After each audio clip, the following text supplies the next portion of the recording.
La rencontre de Kaïdi entre le département du développement rural, les partenaires au développement et la société civile permettra de mieux cerner les contours de la stratégie mise en œuvre par le PASC 2 au niveau de ses zones d'intervention, à savoir Mbout dans le Gorgol, Woliengé dans le Guidimara et Kankossa dans la wilaya de la Saba.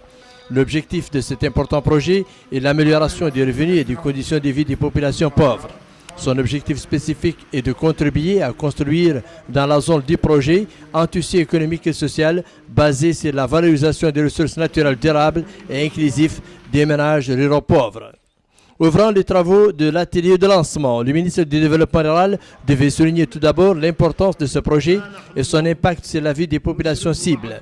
Il a rappelé les nombreuses actions qui seront financées par le projet en vue de venir en aide aux franges de la société civile les plus pauvres.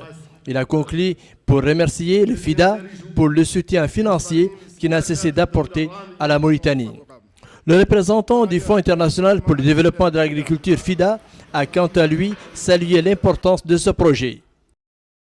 Permettez-moi de vous rassurer du soutien total du FIDA à toutes les phases de la mise en œuvre du PASC 2, mais aussi de son appui à toutes les initiatives allant dans le sens de la croissance économique et du développement agricole de la Mauritanie.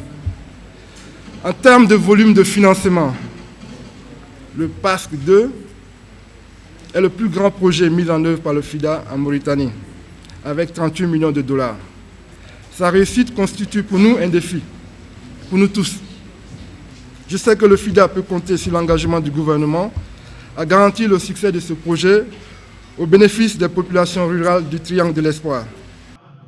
L'atelier de lancement a permis au coordinateur national du PASC 2, Dr Ahmed Oul-Ismaïl Amar, de présenter un exposé détaillé inhérente à la mise en œuvre du projet. Le PASC 2 est issu de cette conception stratégique que le gouvernement est en train de déployer, qui est supposé mettre fin à la dualité qui a caractérisé l'économie mauritanienne pendant 3-4 décennies et qui s'est caractérisée par l'orientation massive des investissements publics vers les secteurs de la pêche et des mines, qui sont des secteurs hautement consommateurs de ressources, mais qui n'ont pas vraiment de répercussions directes sur les questions d'emploi, sur la pauvreté.